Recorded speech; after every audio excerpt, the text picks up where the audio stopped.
So in this video, we're going to very briefly go over the basics of deceleration mechanics. So obviously when we decelerate, what we want to do is change speed from whatever speed we're doing to zero as quickly as possible, essentially is the goal overall of deceleration, or to a point where we can react to a stimulus. But for the purpose of basic deceleration drills, we're going to be looking at going to zero. So what we're looking to do with the deceleration drill is we're looking to drop our hips as low as possible and try and look like we're sitting down in a chair, whilst also making as many ground contacts with our heel as possible.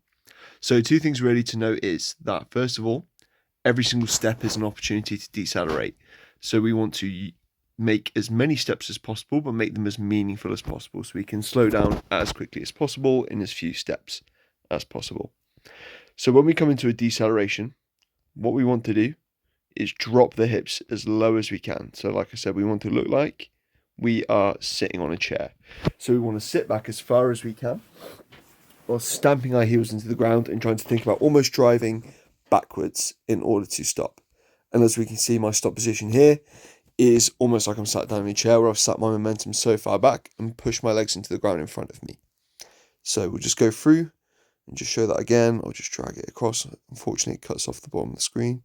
So as you can see, the first step is to aggressively drop my center of mass. So I drop the hips, I drop my chest, and sit down into my legs as much as I can.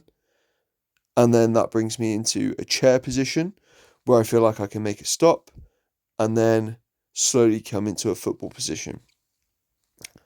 And that's change direction. So in full speed, all we're going to see is a run in, slamp down, and stop.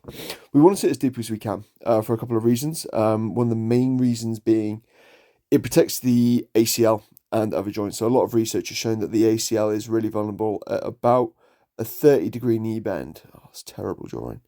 So about this sort of bend on the knee is typically where we see the most sort of shear force on the ACL. So when we think about the ACL, obviously it intersects from one side to the other, and the PCL intersects the other way on the knee.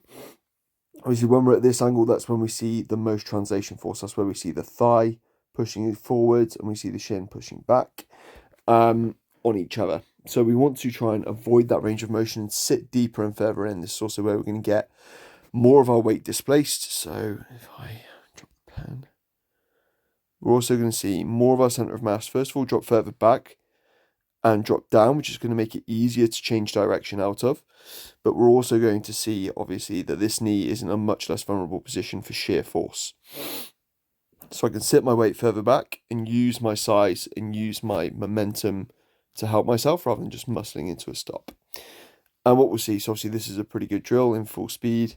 You can see I come to a stop quite a distance before the cones, which is set at about 2 meters after a 5-meter acceleration. In a not so ideal drill where I've not sat so deep, as you can see, I have to get a lot closer to the cones, and you can see the angle that I'm sitting in at is a lot less. It's a lot harder to decelerate. I have to take a lot more steps and bigger steps. So really the key cues you need to think about for deceleration is to sit as low as possible, sit your chest down, sit your hips down, and stamp your feet into the ground aggressively and as hard as possible.